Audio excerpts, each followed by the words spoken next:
I'm inspired. I'm inspired. Hey there guys, how's it going? My name is Sumit Chatterjee from the Flow Zone Academy, and I'm a flow state coach, which means that I help you feel better and perform better.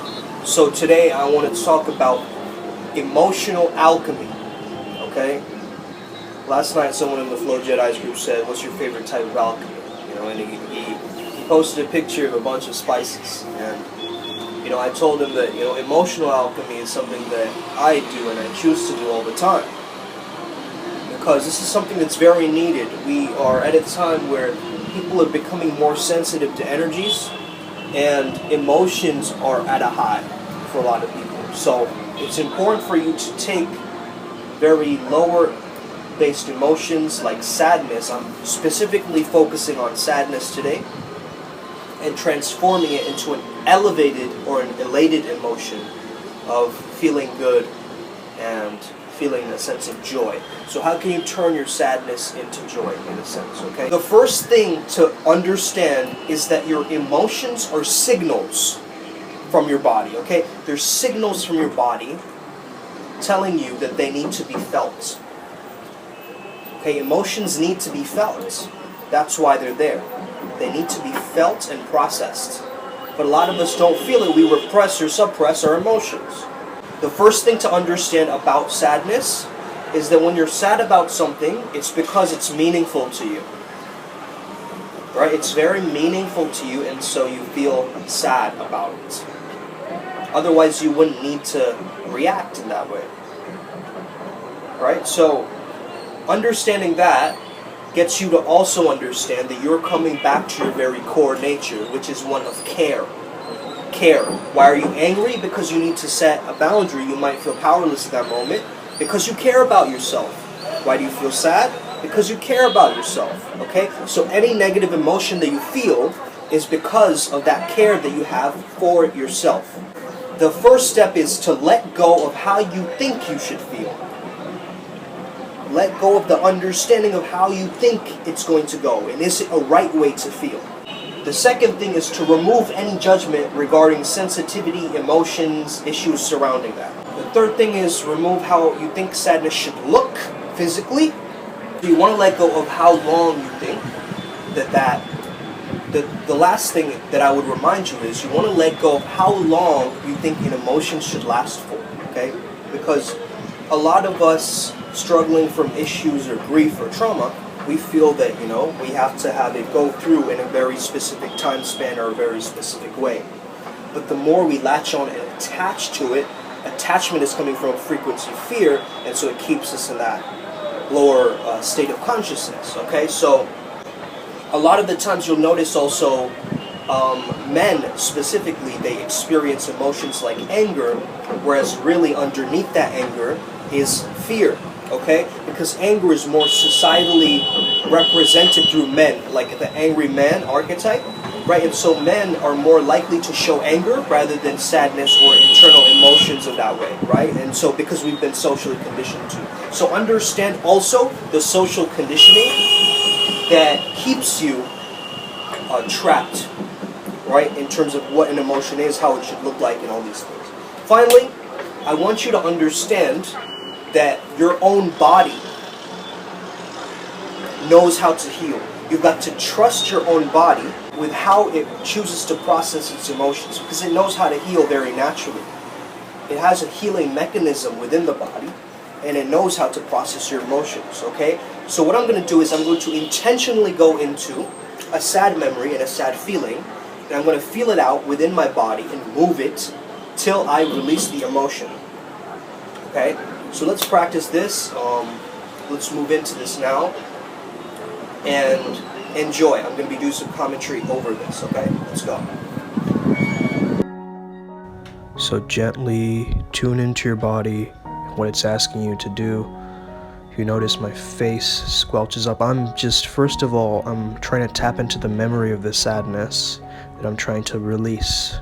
And you notice how my body's reacting to that. I'm making myself cave in my stomach a little bit more. Yes, I'm hitting my biceps there, and I'm gently trying to make sense of what my body is telling me to do. It's telling me to open up this entirety of my shoulders, etc. Now, it's telling me to just tune into the sadness and feel it out. Shaking is very good, so now what I'm doing is I'm slowly starting to tap and hit my body, and this is a much better process than you actually hurting your body or putting yourself through pain. Notice how my facial expression is showing symbols of tension, and I'm now tuning into my heart. The heart is a very healing frequency, and I can see that it's affecting my throat right now. So now I'm just tapping my throat to energize that energy, to unlock that energy. I'm tuning into my heart.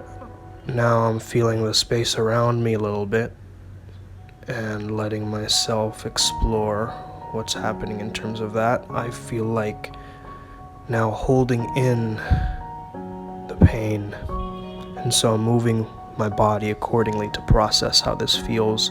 Noticing I'm trying to unlock and slowly, if you allow yourself to move into different dance moves and feel the actual prana around you, the chi around you, you can actually take that energy and practice transmuting that energy. So right now I'm allowing my body to do what it needs to do in order to process this emotion. Again, it's coming back to the heart, back to the throat, taking it out of the throat, feeling a little bit of my back as I did that. Now I'm slowly practicing just coming in through and channeling it and processing it through that way. Now I'm deeply connected to my heart.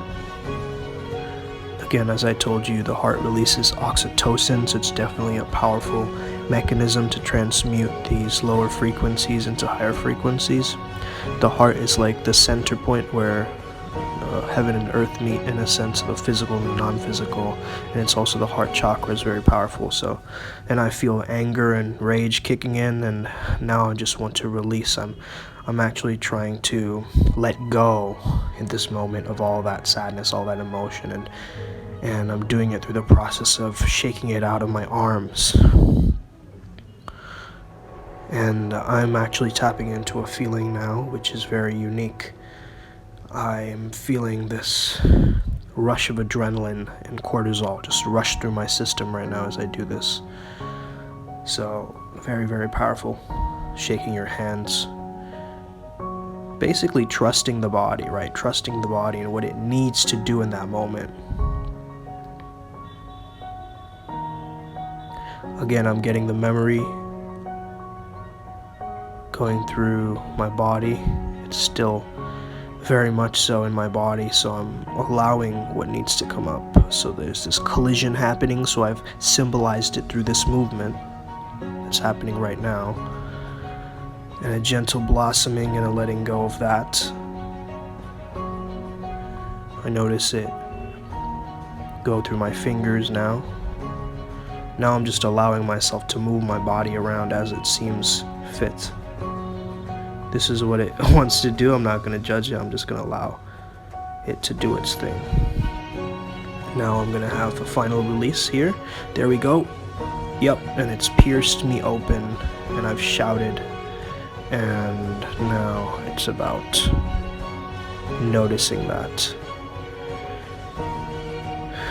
and letting go with breath and sound. And I've successfully released sadness, and it is now transmuting itself into joy. There we go. Alright guys, so that was a process of me. I feel so much better now, actually. So you just have to basically trust your body and intuitively, really move your body, smack your body. Whatever your body needs to do, it has an intelligence already. Okay? So I focused on the sadness, and I just asked my body what it needs. It did some weird things at times, but I allowed myself to go through that process. That's what processing is, right? You go through a process of really being able to change that emotion up. So you saw a process of that today. Try and practice, put on some music and practice you going into the sadness a little bit more and exploring what it means to that, and your body knows what it needs to do to release that trapped emotion and that energy. Okay, so this is Emotional Alchemy. I hope you enjoyed this video. Have an amazing day. May the flow be with you and stay legendary. See you next time.